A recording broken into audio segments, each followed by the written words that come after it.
Hello to all you vacation rental pioneers out there. My name's Matt Landau, and this is Unlocked, the podcast series that introduces you to the world's leading vacation rental innovators by diving deep into one single key, one specific best practice or technique that opened the door and changed the game.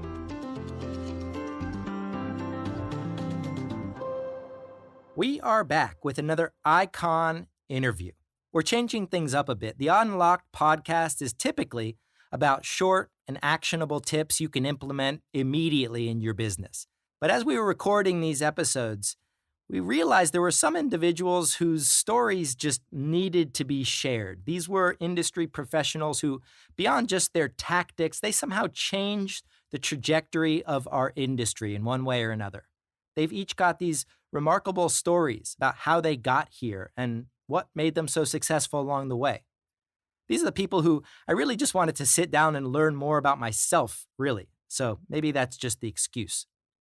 I'll be publishing a few of these longer form icon interviews over the course of the next few months, so let us know what you think. The regular style of Unlocked sessions, those are not going anywhere. But I do think these fly-on-the-wall conversations, they'll make for lighter listening. It'll make things more fun. Phil Minardi is the Director of Policy Communications for the Expedia Group. I've now known Phil for several years. In fact, he was one of the first people to visit me in my new apartment in New Orleans.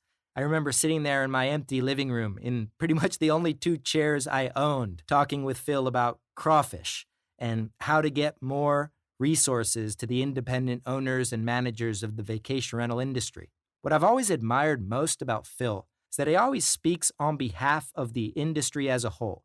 Not just himself or the company he works for, but everyone.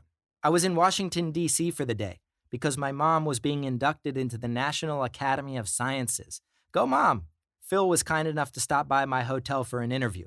Now, warning, my father, sitting in the background of this interview, had trouble keeping himself quiet at times. But here's me and Phil. My name is Matt Landau, and this is Unlocked. Welcome. Thank you, Matt. Who are you? Happy to be here. Where are we?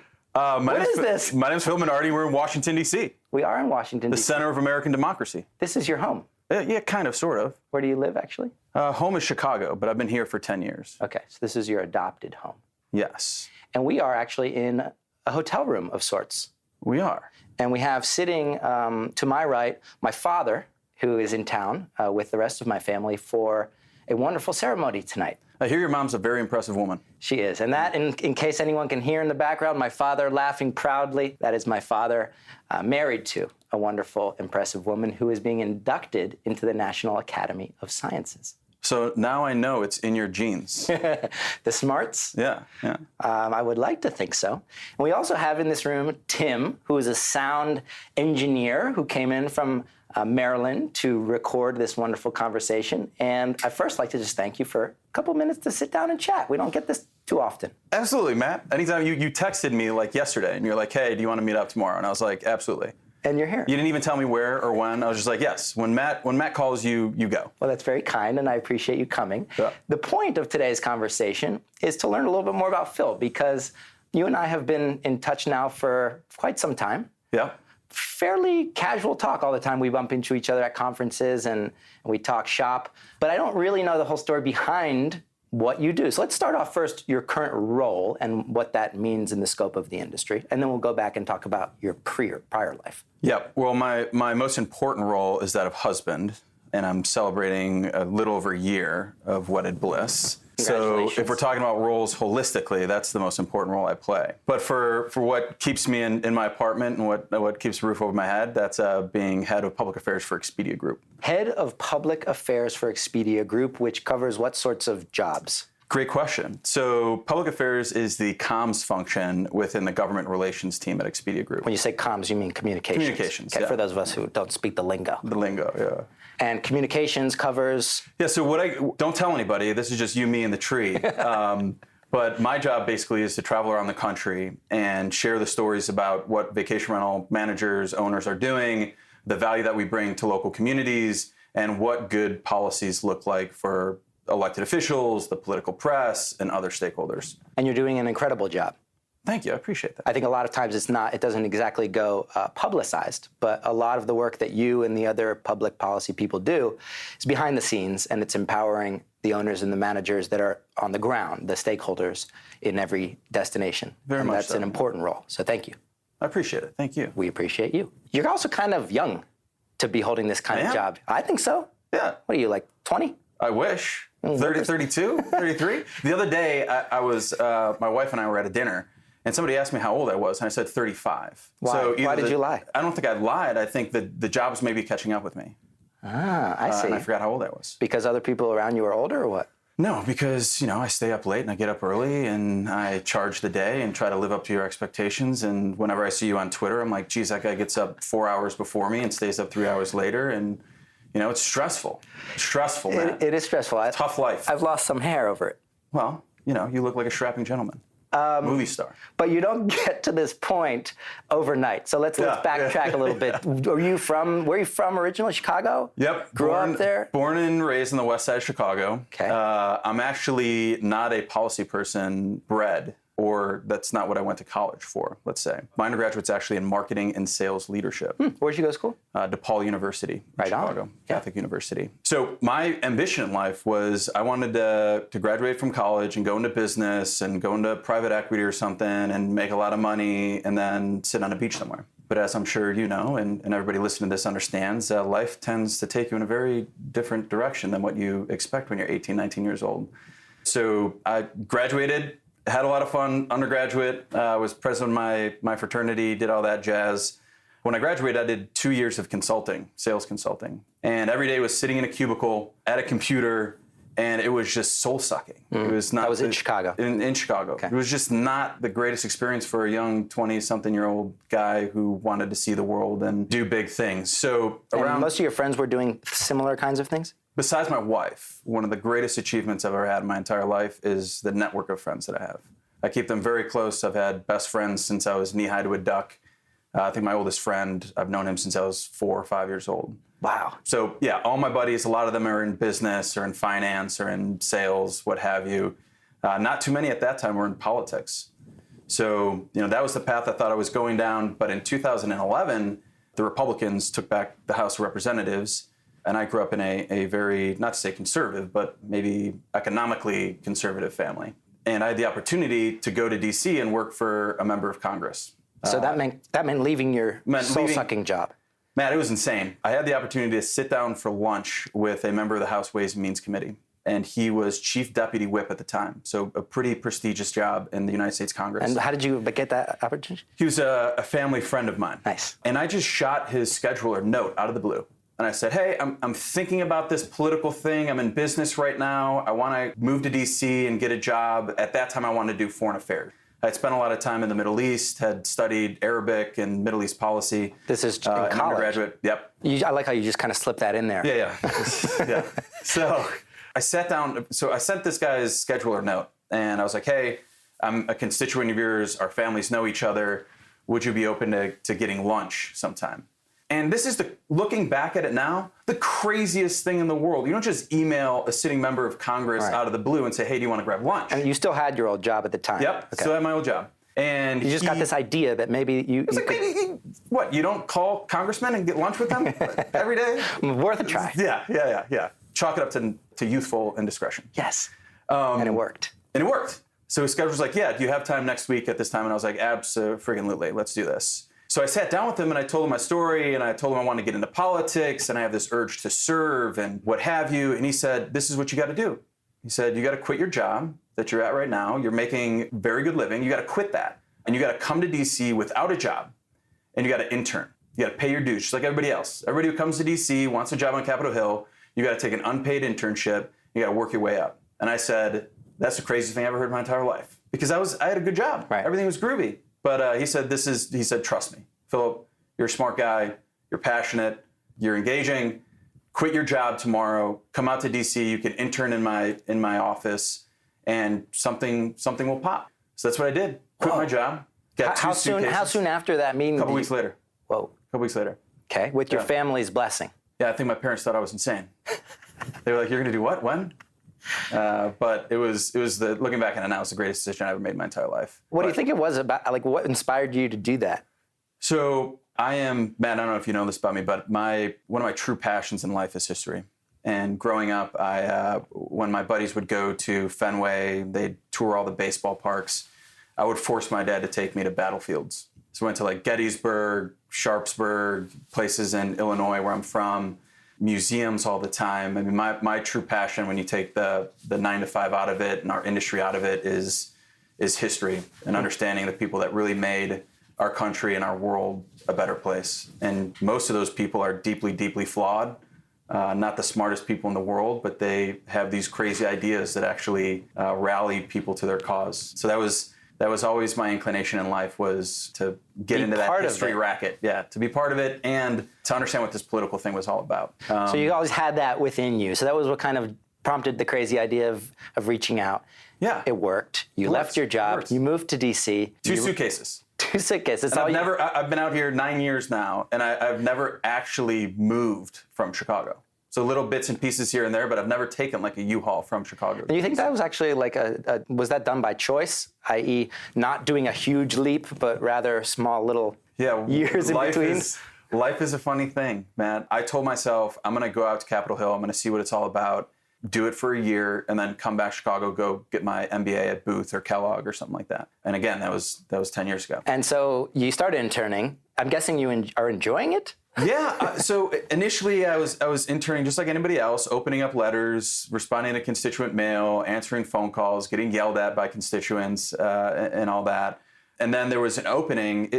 The world works in a very funny way. Like I said, I wanted to get into foreign affairs, all that. But one of my mentors always told me, you got to just say yes to every opportunity that comes your way. Just say yes. Be a young man that says yes until you have enough influence to where you can say no. So I took that to heart, and the communication shop, or the press secretary, comms director of this member of Congress, they needed help, and they needed somebody to draft press releases for them. And I had been editor of my college newspaper, and I was looking for something better to do than just answer constituent mail and get yelled at all day. So I said, let's do it. I'm in. So I started drafting press releases, learning a little bit about how the political comms didn't really have much experience doing that either. Not a lot of experience at it at all. Just use like Google and Google, YouTube. Reading a lot of books, asking a lot of questions, taking a lot of folks that I met on the Hill out to lunch and to coffee, picking their brain. And I did that for 5 months before I got an actual job on the Hill. And in the realm of government and politics, was that a quick amount of time? From the time you started the internship to getting it? In my mind, it was forever. 6 months too long. It was difficult, Matt, because you don't have a job. So every day you have to buy lunch, you have to pay rent, and you have no income coming in. So you're always looking at the clock. So 5 months for me was cutting it close. And that must weed people out too, right? Yeah, absolutely. Can't do that. You kind of need to be in something of a fortunate position to even do the internship at all, right? Yeah, well, that was the good thing about the 2 years that I had working in the private sector after college, was I was able to build up some of that financial support that helped me through those 5 months. And so we begin moving into the formal. So now I'm actually getting paid for this. you got a job. Yeah, paid for my work. Right. So there was a member from Minnesota, his name's Eric Paulson, and he was looking for a communications assistant, which is the lowest rung. It's the lowest paid job on Capitol Hill, and I was making peanuts. It was a step up from not getting paid at all. But he had an opening on his staff, and I met him, and he was like, "You don't have a strong resume in this world, but you seem like a good guy. I want to give you a shot." So he hired me, and a couple weeks later, literally weeks later, Matt, the comms director, my boss, the head of comms for this member of Congress, jumped ship and went to run a campaign. So in a matter of a couple weeks, I went from an unpaid intern to a press assistant to press secretary, running the congressman's press operation from then on out. Quick heads up, guys. This is when the conversation with Phil starts getting really interesting. The way he found himself in this position is not totally different from the accidental or serendipitous ways that almost overnight a lot of us found ourselves running successful vacation rental businesses. This previous skill set, everything basically pre-vacation rental, is what I like to call your superpower. Just about every vacation rental professional has one. crazy story that sort of thrusted them into this role to use their superpower now for good. Listen to how Phil now uses his, and think about how you can aspirationally articulate or share yours with future guests. Okay. And It was insane. did you do a good job? Yeah, I think so. I was there for a couple of years, and the congressman did a good job, got reelected. And the secret to doing a good job in a position that you have very little experience in, again, Google? Taking people out for lunch? Take people out for lunch, ask a lot of questions, don't be afraid to fail fast, and learn from your mistakes. What was the biggest mistake you made in that time period? Oh, geez, Matt, there's too many to count. I'll tell you this, the political world we all know, we watch the news every day, is a dog-eat-dog world, and there's not a lot of room for making mistakes, unfortunately, which I think is part of the problem with the political world that we live in today. So there were a couple times where I wrote something wrong or told a reporter something inaccurate, or my boss made a mistake that I had to clean up. But again, that time working on Capitol Hill was some of the fondest, most exciting, latest nights, earliest mornings, craziest situations, and I look back on that with great fond memories. It was incredible. And the transition then out of government and into, was it straight into Expedia? No. So as I'm sure you can imagine, working those types of hours, getting paid next to nothing, you can only take that for so long, especially in a city like DC, which is very expensive. So I started to look for opportunities to, again, learn new things, get outside of Capitol Hill.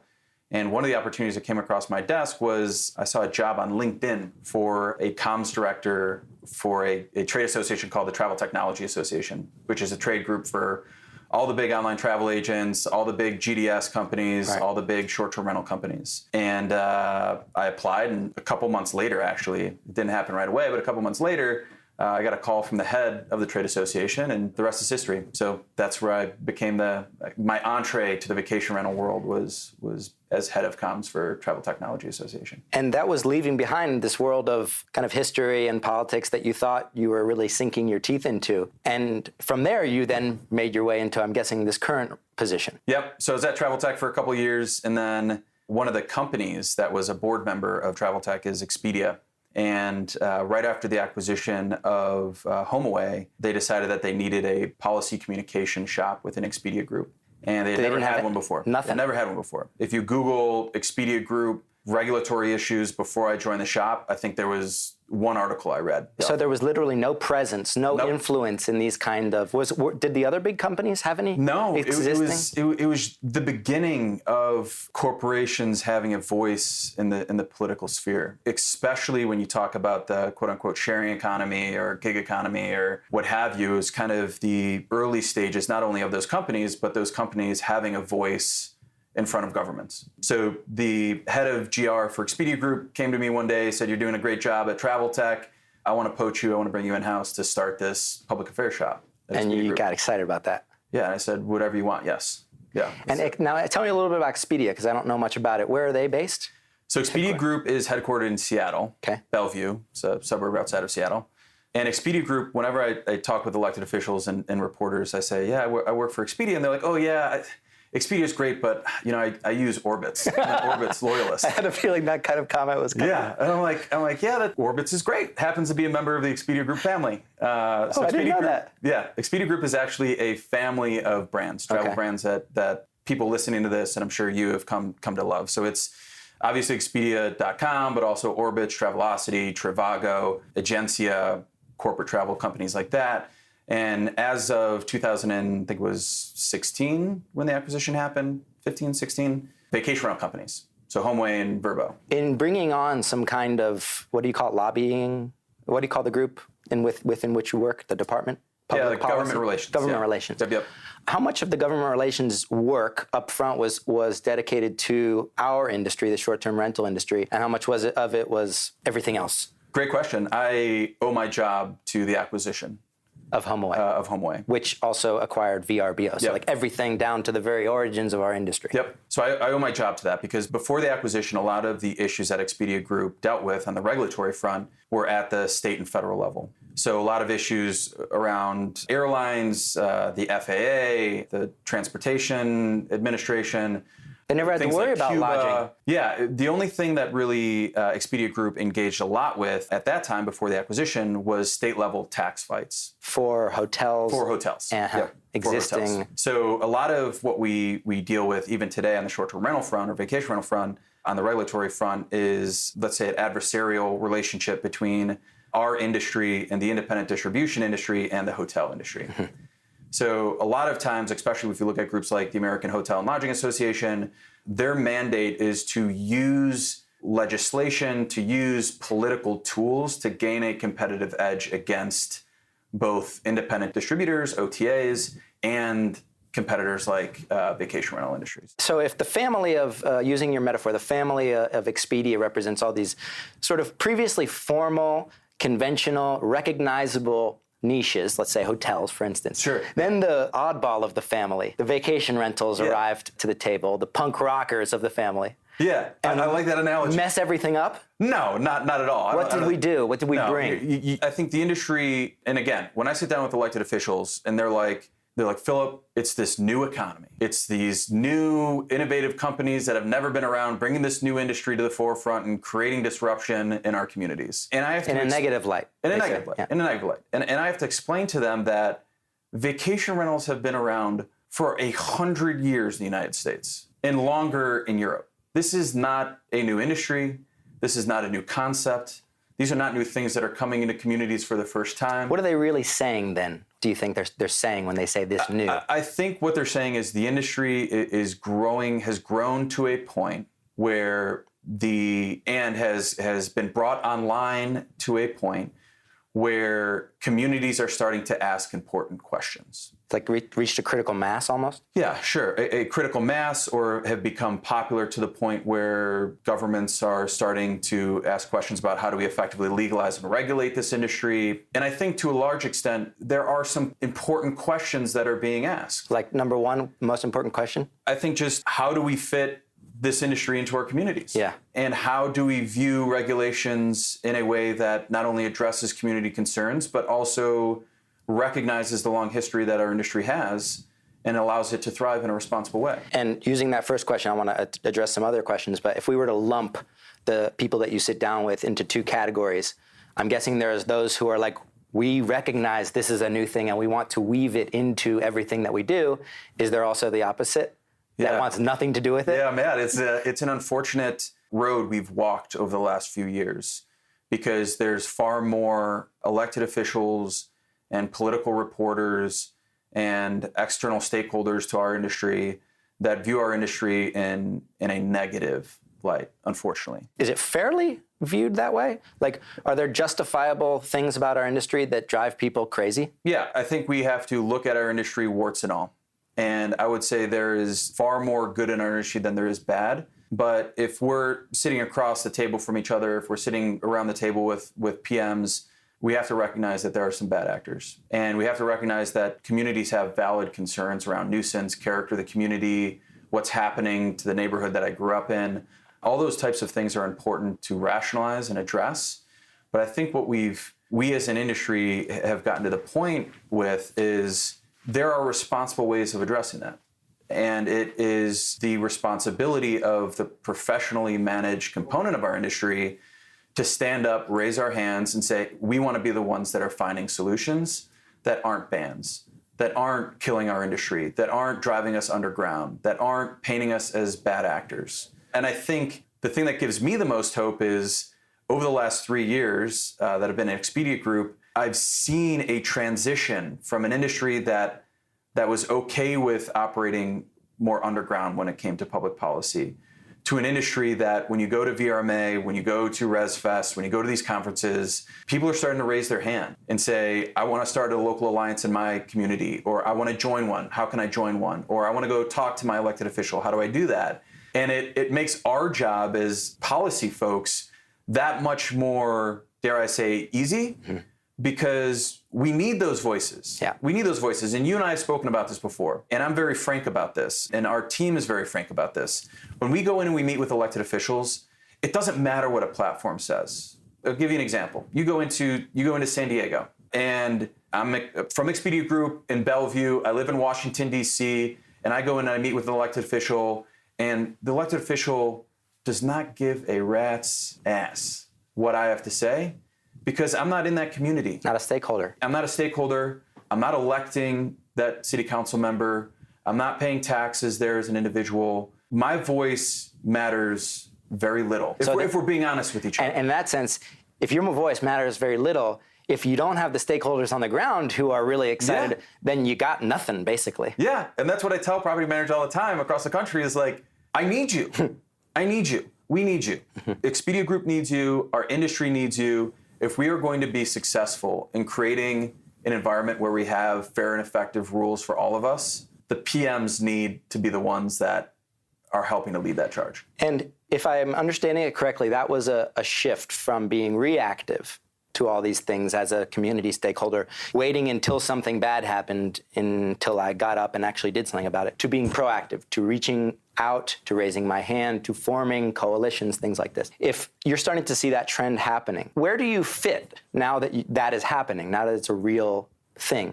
Where do you fit as this OTA, which very frankly, a lot of people aren't a huge fan of HomeAway? Where does that place you in the situation? Yeah, I think it begins with this understanding. When I wake up in the morning and I go into the office or I hop on an airplane and I go to a community across this country that's having issues when it comes to vacation rental regulations, my mission is to maximize legal inventory for the industry.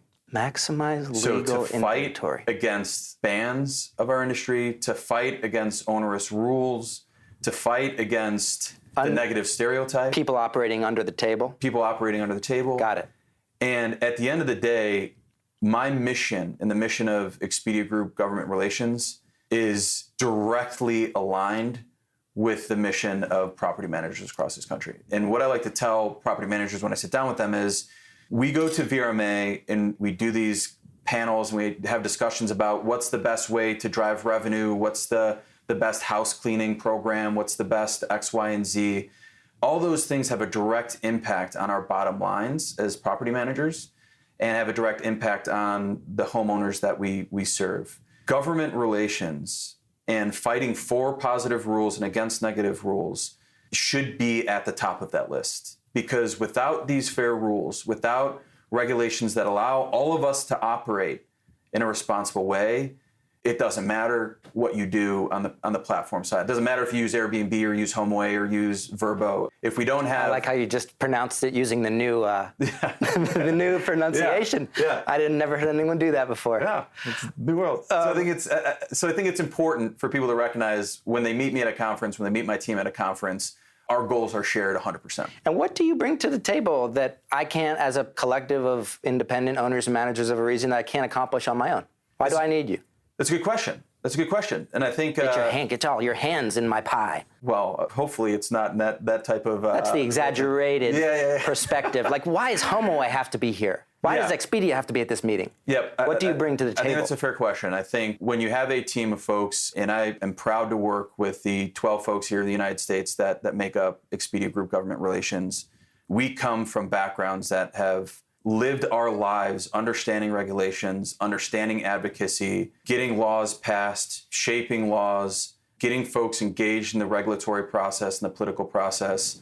It's the passion of people on my team, and it's why they go to work every single day. So when I meet a PM and they don't know where to begin, or they don't trust Expedia Group or Verbo or HomeAway, what I tell them is, this is why we wake up every single day, and the things we can help you with are important in our ability to be successful. So whether it's understanding laws, what's happening in your community, what is the city council proposing, how should we be thinking about it, what does it actually mean to our bottom lines, whether it means, hey, Philip, we heard Share San Diego is doing amazing things, the Alliance for Neighborhood Prosperity is doing amazing things, we want to start an alliance in our community.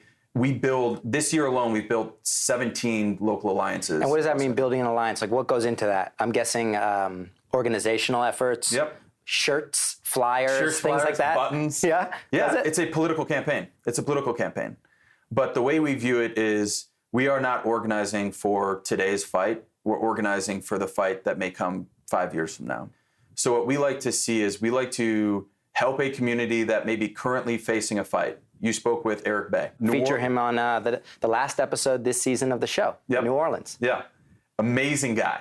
The Alliance for Neighborhood Prosperity has been around for, I think it's almost 5 years. And we were there at the beginning. So their fight has been going on for 5 years. If you had asked us year one, hey, is this going to be still an issue 5 years from now? We would have said, absolutely not. We're going to have this buttoned up in a few months. Is that because in the traditional realm of public policy, once a rule is made, it sticks? To a large extent, sure, to a large extent. But I think what we've come to realize as an industry is that no victory is final and no defeat is forever. So there are so many instances across this country where we've seen good bills pass, create a level playing field for our industry. PMs love it. And our industry thrives, only to see a new city council come in that is listening to the NIMBY voice and passes a ban. And when you say NIMBY, what does that mean? The not in my backyard folks. That's the a folks good that acronym. don't want vacation rentals in their community. Right.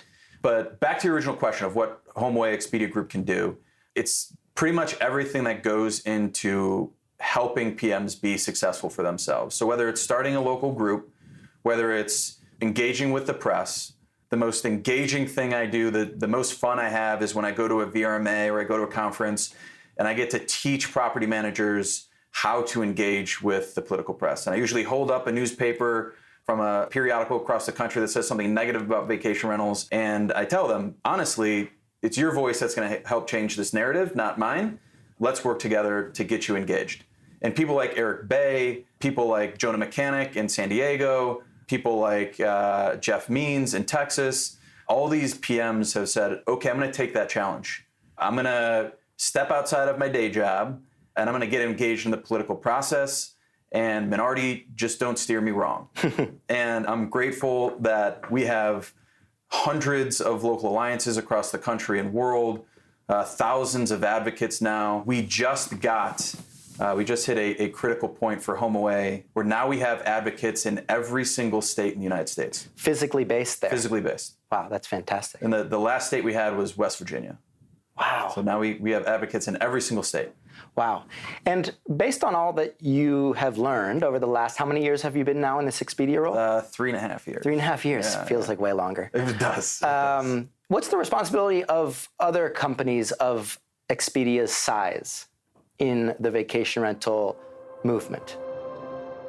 Real quick note to listeners, one of the things I think Phil's really good at is identifying and supporting individuals and companies who, when they have the right resources, can really change the game. We talk a lot about building businesses independent of listing sites on my blog, but in a lot of instances, we need those listing sites like Expedia, whether it's to kickstart our business or like Phil's about to explain. Sometimes we just need them to listen and help out our cause. I want to give a quick shout out to the sponsor of this podcast, Point Central. On the surface, Point Central sells smart locks and smart thermostats, things you need to free up your brain power to focus on the stuff you're good at. But deeper than that, Point Central for me is one of those companies that kind of embodies this kind of empowerment we were talking about a second ago.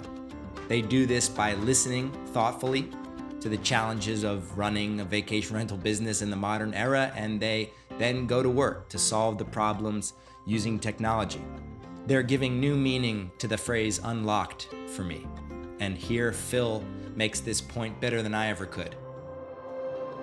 I think the first responsibility of any platform is to listen.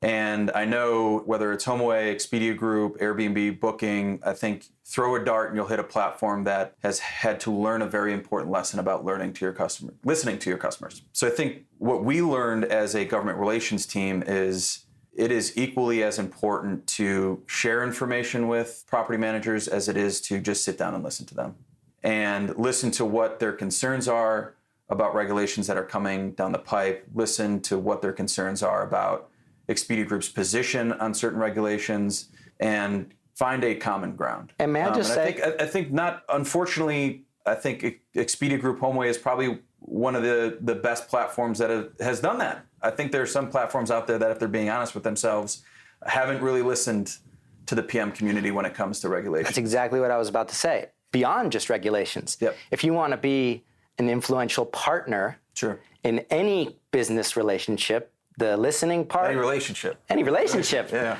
The listening part is obviously primordial, as is contributing what you can, as opposed to just taking.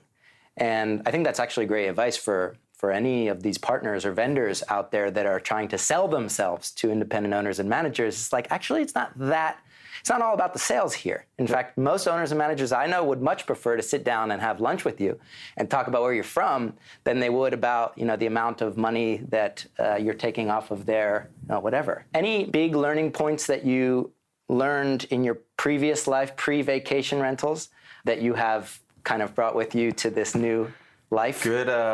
Good question. I tell this to my friends a lot. I am very lucky that I started off my career in sales. I think whenever I meet with folks that are just getting out of college and they don't know what direction to go with their career, I always softly push them towards the field of sales. Because I think if you know how to sell a product, if you know how to sell an industry, if you know how to be confident in doing so, I think that sets you up for success in whatever field you go into ultimately.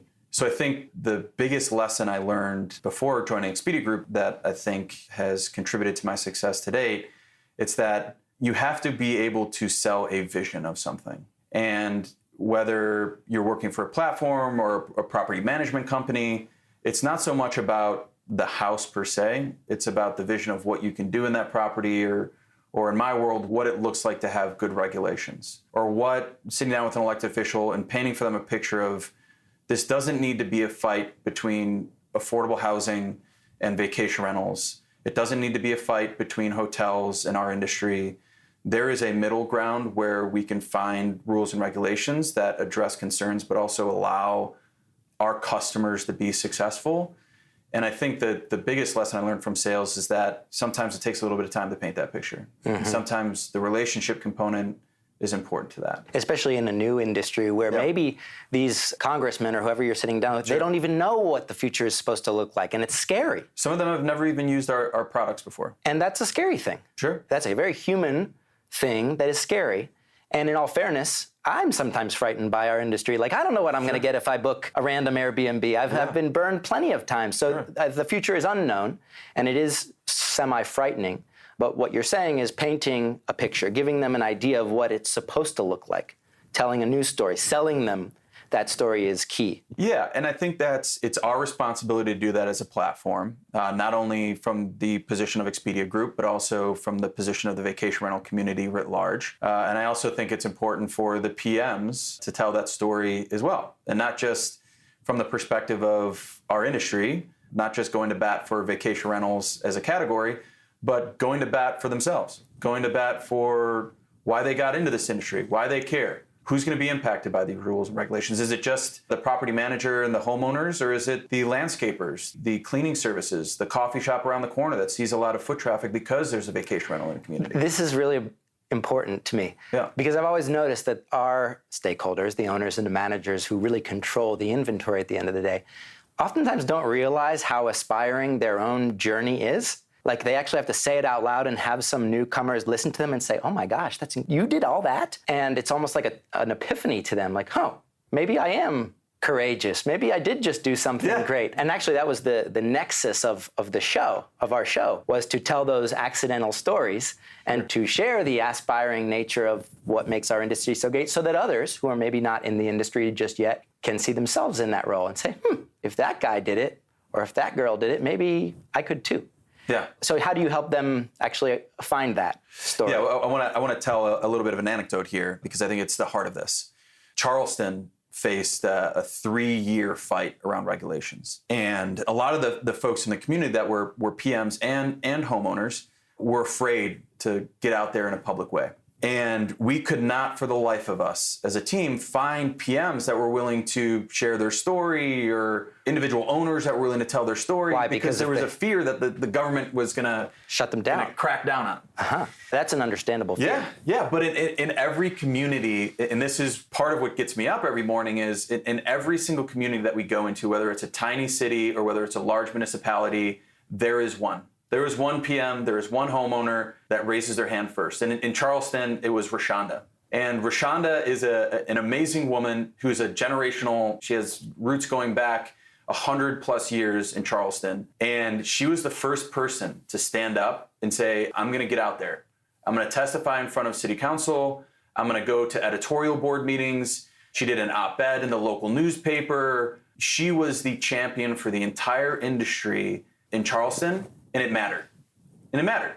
And her voice carried weight, and city council members came to know her, came to understand her story, and through her story came to understand the value of our industry to the community. And I'm guessing other owners, managers followed in her footsteps. Yeah, then other managers said, if Rashonda can do it, I can do it. And that's the story of these fights, is takes one to stand up first and say, it's my time. I'm going to stand up for myself in my industry, and I'm not going to let the hotel industry, I'm not going to let NIMBYs, I'm not going to let people who aren't educated on this issue drive the narrative. And I think it's perfectly conducive to our product that we are selling, which is an entrepreneurial kind of thing. Yeah. We're starting our own little lodging empires. We're hosting people in our homes. We're sharing our destinations with them. I think it's a nice hand-in-hand thing for us to now step forth and say, you know what, this is a formal thing that I do. I am going to take responsibility for it. I am going to write our story.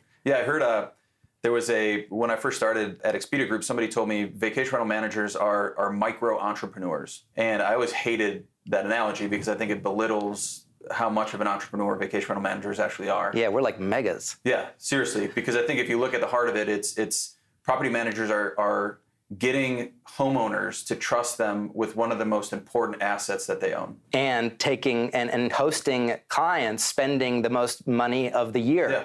For the most important moment of their lives.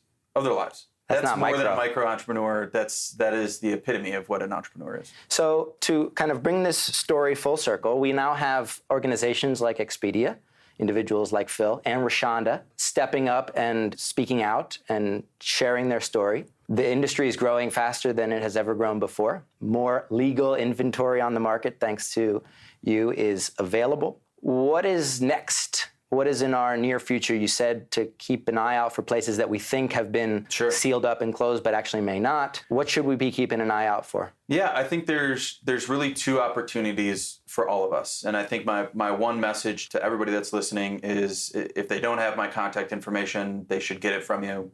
We should put it in the show notes or put it up on the website, both my cell phone number and my email address. If you're looking to get engaged in any way, shape, or form, shoot me a note, send me a text message, smoke signals, what have you. Always happy to chat. Happiest thing is going through a week and getting to talk to PMs from states, places across the country. So I would say number one is leverage me. Yeah, reach out. Touch. Grab my hand. Yeah. But I would say if we're looking on the horizon about what's coming down the pipeline, it's kind of two different types of cities, two different types of situations. And the first one is markets where we could be proactive. So if there's a PM that's listening right now in a city where maybe there's not a lot of chatter about regulations, or maybe there's a little bit of chatter, but it's kind of quieted down, I would say 2019 is the opportunity for us as an industry to be a little bit more forward-footed. We got the tools in place. We understand the value proposition. We understand our messaging. We understand how to be successful now. So if there are opportunities in markets and cities where we can create positive rules and regulations, that we're driving the conversation, that we're creating the guardrails and not letting the opposition do it for us, I would say that's the biggest opportunity. That's the proactive places. 100% proactive. We need to stop being reactive and start being proactive. And I think if you look at a market like San Antonio did that not too long ago, Louisville just this week passed a law. They were talking about a ban on all type 2 traditional vacation rentals. Now they have a reasonable regulatory framework in place.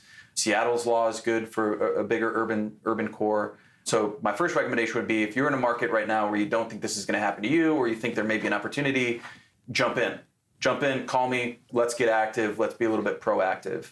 The second opportunity for us is in those cities where they passed the bad bill. They banned vacation rentals.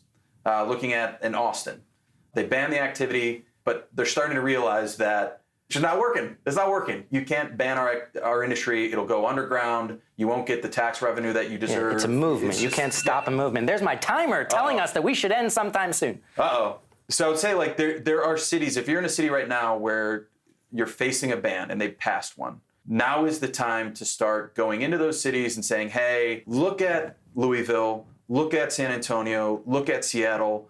there are cities that are starting to get this right. You do not want to be left behind. We have framework, we have case studies from across the country where cities are getting this right. You got it wrong a year ago, got it wrong 6 months ago. Now, city council member, you have an opportunity to come back and get this right. So I think it's the cities where there's a proactive opportunity, and then we're starting to see cities where they may have banned it, they may have gone a little overboard, and now they're starting to come back to the table, starting to recognize that they have to do this a little bit differently. And which one of those two buckets is harder, would you say? I'd say the second one is difficult. Because your life is on the line. Yeah, especially for PMs. I mean, I was in Austin a couple weeks ago, and I had coffee, drinks with a couple PMs, and they're facing a ban of traditional vacation rentals in less than 1,000 days, 2022. So they have effectively a little over 2 years to try and stop the ban from being enacted. And we're trying at the state level, we're trying at the local level, but when you see that on the horizon, when you see all that you've worked for your entire life, your entire professional life, potentially on the chopping block, it gives people that incentive to get aggressive. And I think it would be tempting if this industry wasn't so great, if the product that is being offered wasn't so of such great value and have so many benefits, if the travelers didn't enjoy it so much. If it wasn't so great, this would be kind of a signal to those of us who are on the fence to opt out, I think. But I think most property managers and owners feel that we're part of a movement of a lifetime. I mean, the travel scape is changing, and we're at the very front of it, and it's worth fighting for. Yeah, I like to tell people we are the oldest segment of the travel space. I think there was vacation rentals before there were hotels. Yeah. I think some people use the analogy of Jesus being in the manger. Well, I was going to say, like, come stay at my cave while I'm out of town or something. Yeah. Unfortunately, they didn't have platforms back then. So if it's the oldest existing form of hospitality, that naturally means it's the most fun. And nothing will stop it moving forward. I believe that's so. I think we have been through a lot as an industry on the regulatory front over the last few years. I think that the future is bright for us, and I think as long as PMs stand up and get engaged and look at folks like myself and look at folks like Expedia Group as partners and opportunities to get compromise on the regulatory front, then I think that the future looks bright for everybody. But if we don't, it can be taken away. So I think it's the message for everybody is just like they're listening to your podcast to be better at what they do and going to those conferences every year, they have to put a little bit of elbow grease in. They have to learn a little bit and engage a little bit and maybe get a little bit outside of their comfort zone. But I think if you talk to people like Eric Bay or any of the number of advocates across the country, it brings a unique pride when you get to advocate for not just you, not just your business, but your fellow property managers and fellow vacation rental industries. I mean, I would even go as far as to say, like on the hierarchy of needs, this is primordial. Sure. If we don't do this, none of the other things about our business are even that relevant because we could be swept away in a day. Yeah. It's amazing that some folks say, oh, well, somebody else will take care of it. Or it's not going to impact me. Or even if it's banned, I'll continue to operate some way, shape, or form. Mr. Minardi, as the government folks would call you, Philip, I wanted to thank you for coming to the Fairmont you Hotel. Call me whatever you want, man. For coming to the Fairmont Hotel here, but also for always, and I've said this to you a couple times in private, but I think it's always very subtly done, but important in that you do attempt to speak for everybody. You're not speaking just on behalf of a corporation or any of your favorite managers. You are speaking on behalf of everyone. And with that, closing up this interview, I'd like to welcome somebody to the room. This is my mother. I was going to give her a shout out. Come on in, Mom. We already made the introduction about you in the beginning. Come on in. This is my mother hiding in the corner. Congratulations. She is officially being inducted this afternoon, and she is raising the roof. Yeah. Phil, thank you. Thank you, Matt. Appreciate it, man. Awesome. See you down the road. And to close, just a quick reminder of who made this episode possible. It's Point Central, the property automation experts of our industry. Head over to pointcentral.com/VRMB to learn more. And when you use that page, you'll become eligible for free HVAC analytics, which tells managers when the HVAC starts to misbehave before our guests get upset. This also makes property owners happy by taking care of the problem before it becomes too expensive. And if you're feeling cheerful, please also consider writing us a quick review in your podcast app. We read every single one of them, and we pass them along to our esteemed guests. This industry is growing up quickly, my friends, this industry is unlocked.